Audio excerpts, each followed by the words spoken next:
হ্যাঁ, জিজ্ঞেস করতেছি আমি। এখন আমি যদি এখন শুরু থেকে বলি, তুমি কোন উত্তর দিবা না। বেইমানি টপিক নিয়ে আসলো না। আমি এখন যা বলবো অ্যাডভান্স ভাই, সাকিব ভাই ক্লিয়ার করে শুনো। কোন উত্তর যেন ঠিক থার্ড পার্টি আছে। থেকে না আসে। ওকে। ফার্স্ট অফ একদম অল সবাই ঠান্ডা। বলো তুমি। হুট করে কোন কথা নাই বার্তা নাই, হুট করে একটা ভিডিও চলে আসলো। ভিডিওতে বানাই দিল যে বাংলাদেশ টপার প্রান্ত দাদা মীর জাফর। তার সাথে মীর জাফরই ওয়েট। করছি। তার টপিকই ছিল এখা একটা যে আমি প্রান্ত দাদারে ছিনাই নিছি। প্রান্ত দাদার প্লেয়ার। সবার কাছে বিচার দিয়ে গেল যে প্রান্ত কি আমার প্লেয়ার না? রাত নাকি বলছে প্রান্ত আমার প্লেয়ার। আমি প্রান্তরে বলছি প্রান্ত আমার প্লেয়ার। তুমি এরকম ভাবে একটা ভিডিও বানাই দিল।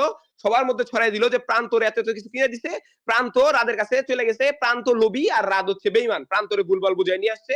আর এভাবে ভয় দেখাইছি নাকি প্রান্তরে যে তুমি যদি ওর সাথে চলে যাও তোমার সাথে সব সম্পর্ক ক্লোজ, এগুলা ভয় নাকি আমি দেখাইছি। কিন্তু আস্তে আস্তে সব প্রমাণ হইলো যে হচ্ছে প্রান্ত নিজের ইচ্ছায় আমার কাছে আসছে এবং ফোর্সটাও করছে ওবায়দুল ভাই যে তুমি যদি রাদের সাথে টুর্নামেন্ট খেলো তোমার সাথে সম্পর্ক ক্লোজ। তার মানে কি দাঁড়াইলো?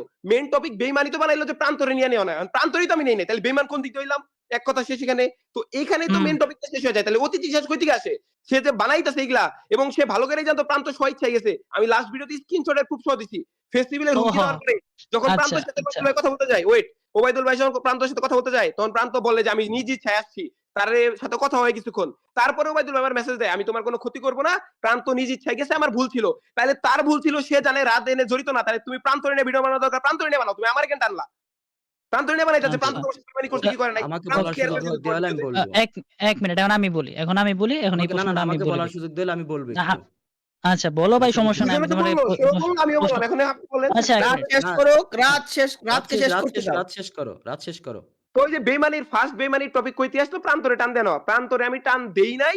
প্রান্ত কে আমিও কখনো এরকম অপশন দেই নাই যে তুমি যদি আমার সাথে না থাকো তোমার সাথে সম্পর্ক ক্লোজ, তুমি এই সেই এই অপশনটা ওবায়দুল ভাই বরঞ্চ তাকে দিছে। ঠিক আছে? প্লাস ওই যে বেইমানির যে কাহিনীটা তুললো সরাসরি তো ভিডিওতে বলল যে আমি সিনাই নিছি, সিনাইও আমি নেই নাই। প্রান্ত স্বীকারও করছে, সব দিক দিয়ে প্রমাণও আছে যে দিক দিয়ে তার আমি ছিনাই নেই নাই। ওবায়দুল ভাইও ভালো করে জানে, কিন্তু সে মানতে রাজি না যে প্রান্ত এতদিন যাবত আমার কথায় উঠে বসে প্রান্ত কেন রাজে রয়ে গেল, এটাই হচ্ছে তার মেন যে আমি মানতেই রাজি না। আমি আজকেও এমন একটা ভয়েস পাইছি, সে মানতেই রাজি না যে রাদের কাছে প্রান্ত কেন চলে গেল। কিন্তু রাদের কাছে কেন আসছে? সে দুই জায়গায় থাকতে চাইছে, কারোর সাথে সে সম্পর্ক নষ্ট করতে চায় নাই। টুর্নামেন্ট এত জীবন যাবত খেলে আসতেছে, সে খেলতে চাইছে আমাদের সাথে যে টুর্নামেন্ট আমি তোমাদের সাথেই খেলবো। কিন্তু র্যাঙ্ক ভাই তোমার আইডিতে খেলে আসি, আমি সারা জীবন তোমার আইডি খেলবো। এনে বেইমানের কোনো অপশনই নাই।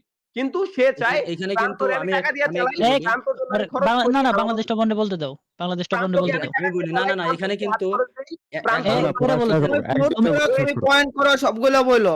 পয়েন্ট করো। কাউন্টার দিও, তাকে বলতে তার দাও। কথাই একটা, তার কথাই ছিল এরকম একটা যে প্রান্তর জন্য তুমি কি করছো? আমি যখন আলিফ রেনিও এটা সমাধান করতে আসি চারজন একসাথে জায়গায়, তখন আলিফ জিজ্ঞেস করে প্রান্তরে নিয়ে এত কথা কথা তুমি প্রান্তর জন্য কি করছো? সরাসরি এক কথা, তার কথা হচ্ছে প্রান্তরে আমি এত টাকা পেমেন্ট দেই, প্রান্তর হাত খরচ দেই, প্রান্তর আমার এই প্লেয়ার প্রান্তর জন্য আমি এত কিছু করি, তার চ্যানেলের ভিডিও এডিট শিখাই, এত কিছু করি। তাইলে তো তোমারও টুর্নামেন্ট খেলে তাহলে আমার লাভ কি? তার কথা হচ্ছে এইটা। তার কারণ একটা, ওই যে টুর্নামেন্টে একবার একটা স্লট তার নামে নিয়ে খেলতে বলছিল, আমি ওটাতে রাজি হই নাই। তাছাড়া ওই যে টুর্নামেন্ট অ্যাপস এর মধ্যে টপ ওয়ান নাম কেন আমি ইউজ করতে দেই নাই, সব নিয়ে তার এটা মোটামুটি একটা ছিল যে রাগ ছিল যে কেন এগুলা করতে দিচ্ছে না, তাহলে আমার অধিকার নাই? এগুলা সব প্রমাণ আছে, সে আমার বলছে তাহলে কি আমার অধিকার নাই? টপ ওয়ান নাম দেওয়া আমার অধিকার নাই, এই না সেই না, কারণ টপ ওয়ান স্কোয়াডে তো আমি কেউ ছিলাম না।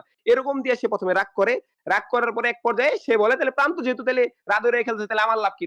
প্রান্তর জন্য আমি খরচ করি, আমি এত কিছু করি, তাহলে প্রান্ত আমার হয়ে খেলবে, এই হচ্ছে তার মনোভাব। এবং তারপরে সে প্রান্তকে ফোর্স করে যে তুমি আমার হয়ে খেলবা। এবং প্রান্ত শুরুতে তো লক যে আমি কি করবো এখন বুঝতাছি না। শেষমেশ প্রান্ত আমাদের সাথে এসে বলে যে না আমি তো ওই জায়গায় খেলতে পারবো না, আমার মনও টানতেছে না, আমার ইচ্ছা হইতাছে না। সে বলতে পারে না ওবায়দুল ভাইরে সরাসরি, বলতে গেলেই তো সম্পর্কটা তখনই নষ্ট হয়ে যাবে। কিন্তু বলতে তো হবে আগে না পরে। তখন চলতেছিল র্যাঙ্ক পুশের সিজন, একটা র্যাঙ্ক পুশ করতে গেলে একটা স্কোয়াডে অনেক ইনভেস্টমেন্ট করতে হয়, ঠিক আছে? ওবায়দুল ভাই অনেক ইনভেস্ট করছে, আইডির অনেক প্লেয়ারে অনেক টাকা টুকা দিচ্ছে, আরেকটা আইডি ম্যানেজ করে আনছে। এখন যদি র্যাঙ্ক পুশের আগে এই প্রান্ত দাদা এটা বইলা দেয় যে আমি রাদের হয়ে টুর্নামেন্ট খেলবো, বললেই তো সাথে সাথে র্যাঙ্ক পুশে 12টা বাজবো, ওবায়দুল ভাই তখনই রাগ টাগ করে কাহিনী এটা করবো, ঠিক আছে? এজন্য আমরা চাইছি যে র্যাঙ্ক পুশটা চলুক, আইডিতে যদি কোনো সমস্যা হয় তার পরবর্তীতে আস্তে আস্তে যখন একটু র্যাঙ্ক পুশটা স্টপের দিকে যাবে তারপরে তুমি জানাবা এগুলা বিষয়ে। এগুলা নিয়ে আমি আলিফ মাহফুজ ভাই সবাই জানে এগুলা সব। কিন্তু আমরা কিন্তু শুরুতে পাবলিক করে নাই, জানি শুরুতেই যেন র্যাঙ্ক পুশ নিয়ে একটা হেবরো থেবরো ঘটনা না ঘটে যায়। তারপর র্যাঙ্ক পুশ 6-7 দিন চলছে, অফিসিয়াল টুর্নামেন্ট আমরা খেলবো এটা নিয়ে আমরা প্ল্যানও করে রাখছি। ওই টাইমে ওবায়দুল ভাইকে যা জানাই যে আমি রাদের হয়ে টুর্নামেন্ট খেলবো দাদা, আর তোমার সাথে আমি আইডি খেলতেছি, তোমার আইডি অল টাইমে খেলবো। তখন ওবায়দুল ভাই বলে তাইলে তুমি রাতকে চুজ করলা না আমাকে? তখনও এই প্রান্ত এইভাবেই বলছে যে আমি যদি টুর্নামেন্টের অপশন আসে আমি তাদের সাথে, র্যাঙ্ক পুশের অপশন আসলে আমি তোমার সাথে। যেটা আমি আছি এতদিন যাবত ওইটাই থাকবো।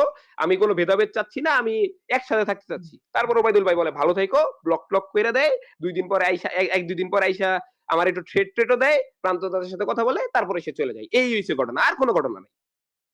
আচ্ছা বলার ঠিক শেষ। আছে। এখন